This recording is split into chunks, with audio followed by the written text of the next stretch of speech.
नमस्कार। सचिन भाटी के neural machinist में आपका स्वागत है। आज से हम एक नई सीरीज शुरू कर रहे हैं जिसका नाम है नो द मैन। और इसकी शुरुआत हम एक ऐसे इंसान की कहानी से कर रहे हैं जिसकी सोच, जिसकी कल्पना आज की साइंस फिक्शन फिल्मों को भी टक्कर दे सकती थी। हम बात कर रहे हैं महान निकोला टेस्ला की। तो चलिए उनकी इस अविश्वसनीय कहानी के सफर पर निकलते हैं। जरा सोचिए, एक ऐसी दुनिया की कल्पना करना जहां बिजली के लिए तारों की जरूरत ही ना हो, जहां आप दुनिया के किसी भी कोने में तुरंत बात कर सकें और देशों की सरहदों पर अदृश्य शांति की किरणें हों जो किसी भी हमले को रोक दें। ये आज भी किसी सपने जैसा लगता है ना? पर 100 साल से भी पहले एक शख्स था जो ये सब हकीकत में देख रहा था। और कमाल की बात यह है कि टेस्ला के वो सपने सिर्फ सपने बनकर नहीं रह गए।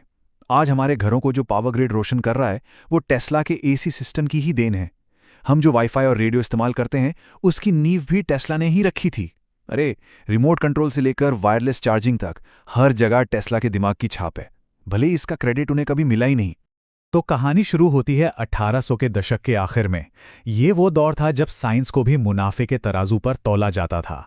और इसी दौर में दो दिग्गजों का आमना सामना हुआ।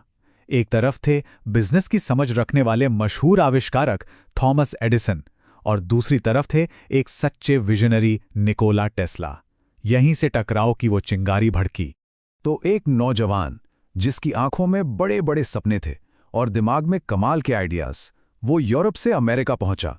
नाम था निकोला टेस्ला। उसका सिर्फ एक ही मकसद था, दुनिया के सबसे मशहूर आविष्कारक थॉमस एडिसन के साथ काम करना। और उसके हाथ में था एक रिकमेंडेशन लेटर, जिसे लेकर उसे लगा कि बस अब जिंदगी बदलने वाली है। उस चिट्ठी में लिखा था, मैं दो महान लोगों को जानता हूं, एक आप हैं और दूसरा ये नौजवान है। सोचिए, एडिसन के ही एक पुराने साथी ने टेस्ला की तुलना सीधे एडिसन से कर डाली थी। मतलब टेस्ला की काबिलियत की चमक शुरू से ही लोगों को दिख रही थी। एडिसन ने टेस्ला की प्रतिभा को परखा। उन्होंने कहा कि मेरी ये जो पुरानी डीसी मोटर्स हैं, इन्हें बेहतर बना दो, मैं तुम्हें $50,000 दूंगा। टेस्ला ने महीनों दिन रात एक कर दिए और उस काम को शानदार तरीके से पूरा भी कर दिया। लेकिन जब उन्होंने अपना इनाम मांगा तो एडिसन ने हंसकर टाल दिया। बोले, लगता है तुम अमेरिकन मजाक नहीं समझते, ये सिर्फ एक वादा नहीं टूटा था, ये दो अलग अलग सोच का टकराव था। और बस इसी धोखे के बाद टेस्ला ने एडिसन की कंपनी हमेशा के लिए छोड़ दी। और यहीं से शुरू हुई इतिहास की सबसे बड़ी तकनीकी लड़ाइयों में से एक, द वॉर ऑफ करंट्स। ये बिजली के भविष्य की जंग थी। एक तरफ था एडिसन का डायरेक्ट करंट यानी डीसी, और दूसरी तरफ था टेस्ला का ऑल्टरनेटिंग करंट यानी एसी। तो सवाल ये उठता है कि आखिर एडिसन के डायरेक्ट करंट यानी डीसी में ऐसी क्या कमी थी कि वो पूरी दुनिया को रोशन करने के लिए सही नहीं था? इसी सवाल के जवाब में पूरी लड़ाई की वजह छिपी है। इसे समझने के लिए पानी के पाइप का एक सिंपल सा उदाहरण लेते हैं। मान लीजिए एडिसन का डीसी करंट एक चौड़ा, धीमा और लीक होने वाला पाइप है। पानी बह तो रहा है, पर थोड़ी दूर जाते जाते उसका प्रेशर खत्म हो जाता है, लीक हो जाता है। मतलब हर 1-2 किलोमीटर पर एक नया पावर प्लांट लगाना पड़ेगा। कितना महंगा और अव्यवहारिक। वहीं दूसरी तरफ टेस्ला का एसी करंट था, एक पतले लेकिन हाई प्रेशर पाइप जैसा, एकदम जोरदार धार। ये बिजली को सैकड़ों किलोमीटर दूर तक भेज सकता था, वो भी लगभग बिना किसी नुकसान के।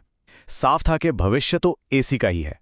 जब एडिसन को यह एहसास हुआ कि टेस्ला की यह नई टेक्नोलॉजी उनके पूरे डीसी एम्पायर को खत्म कर सकती है, तो उन्होंने बेहतर टेक्नोलॉजी बनाने की जगह एक बहुत ही घटिया रास्ता चुना। उन्होंने एसी करंट के खिलाफ लोगों के मन में डर भरना शुरू कर दिया। एडिसन ने क्या क्या नहीं किया। उन्होंने झूठा प्रचार किया कि एसी जानलेवा है। लोगों को डराने के लिए सरेआम जानवरों को एसी करंट से मारकर दिखाया। हद तो तब हो गई जब उन्होंने पहली इलेक्ट्रिक चेयर बनवाने में मदद की जो एसी पर चलती थी, सिर्फ इसलिए ताकि लोगों के दिमाग में ये बैठ जाए कि एसी रोशनी के लिए नहीं बल्कि मौत देने के लिए है। लेकिन सच ज्यादा देर तक छिप नहीं सकता। साल था 1893। शिकागो में वर्ल्ड फेयर लगा था। टेस्ला और उनके पार्टनर वेस्टिंगहाउस ने 1,00,000 बल्ब, जी हां, 1,00,000 बल्बों को एसी करंट से एक साथ रोशन कर दिया। वो नज़ारा ऐसा था मानो रात में दिन निकल आया हो। पूरी दुनिया ने अपनी आंखों से देखा कि एसी कितना शक्तिशाली और कितना सुरक्षित है। और इस जंग में आखिरी की कील ठुकी नियाग्रा फॉल्स पर। वहां दुनिया का पहला hydro electric AC power station बनाया गया, और उस हाई प्रेशर पाइप की तरह इसने 35 किलोमीटर दूर बफलो शहर तक बिजली पहुंचा दी। ये एक ऐसा काम था जो डीसी के लीक होने वाले पाइप के लिए सोचना भी नामुमकिन था। इस एक प्रोजेक्ट ने हमेशा के लिए साबित कर दिया कि भविष्य एसी का है। करंट्स की जंग तो टेस्ला जीत गए, पर वो रुके नहीं। उनके सपने पैसों और मुनाफे से कहीं ज्यादा बड़े थे। वो पूरी इंसानियत के लिए कुछ करना चाहते थे। और अजीब बात यह है कि यही महान सोच आगे चलकर उनके पतन की वजह बनी। हुआ ये कि वेस्टिंगहाउस कंपनी, जिसने टेस्ला पर दांव लगाया था, वो दिवालिया होने वाली थी। टेस्ला को एक कॉन्ट्रैक्ट के तहत अपने एसी पेटेंट्स पर रॉयल्टी मिलनी थी, जिससे वो दुनिया के सबसे अमीर आदमी बन सकते थे। लेकिन अपने दोस्त और कंपनी को बचाने के लिए टेस्ला ने वो कॉन्ट्रैक्ट फाड़ कर फेंक दिया। उन्होंने कहा कि मैं मानवता के लिए काम करता हूं, पैसों के लिए नहीं। इसके बाद टेस्ला ने अपने सबसे बड़े और सबसे महत्वाकांक्षी प्रोजेक्ट पर काम शुरू किया, वार्डनक्लिफ टावर। ये सिर्फ एक टावर नहीं था, ये पूरी दुनिया के लिए वायरलेस कम्युनिकेशन और मुफ्त बिजली का एक ग्लोबल सिस्टम था। और इस सपने को पूरा करने के लिए उन्हें उस वक्त के सबसे बड़े फिनेंसर जेपी मॉर्गन का साथ भी मिला। जब टावर लगभग तैयार था तो जेपी मॉर्गन ने टेस्ला से एक बहुत ही सीधा सा सवाल पूछा, एक ऐसा सवाल जिसने सब कुछ बदल दिया। उन्होंने पूछा, अगर तुम सबको मुफ्त में बिजली दोगे तो हम मीटर कहाँ लगाएंगे? मतलब इससे हम पैसे कैसे कमाएंगे?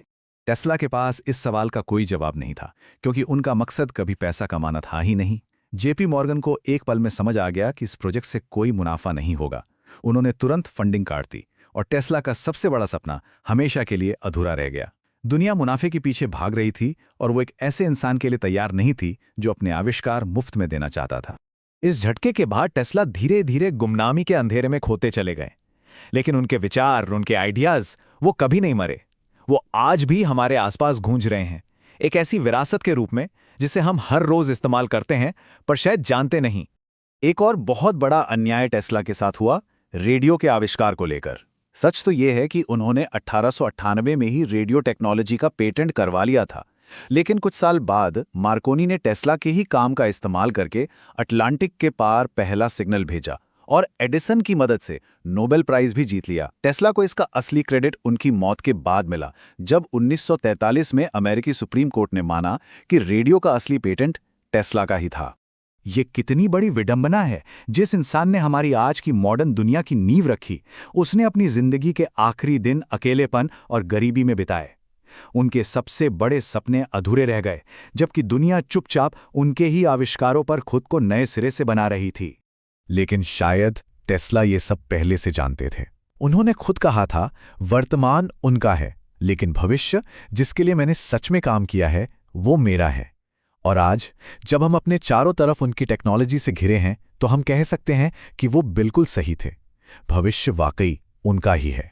निकोला टेस्ला जैसे न जाने कितने ही जीनियस हैं जिनकी कहानियां कहीं खो गई हैं। अगर आप भी उन लोगों के बारे में जानना चाहते हैं जिन्होंने हमारी दुनिया को ये शक्ल दी है, तो न्यूरल मशीनिस्ट को लाइक, शेयर और सब्सक्राइब जरूर करें। अगली कहानी में फिर मिलेंगे।